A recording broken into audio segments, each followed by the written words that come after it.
You're ready. Hi, my name is Doug, and I live in New Hope, Pennsylvania. We have a 5-acre property here, and I have a very large deck. It's probably over 900 square feet. I put a TimberTech deck in 5 years ago, and I loved it until I went to clean it.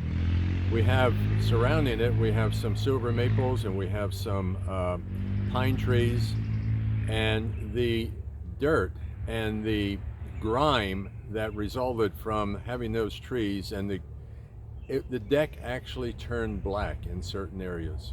And for 5 years I've been looking for a cleaner that would clean it up with not too much difficulty, and finally I found DeckMAX's company, and I have enjoyed in the last fall and now into the spring and today.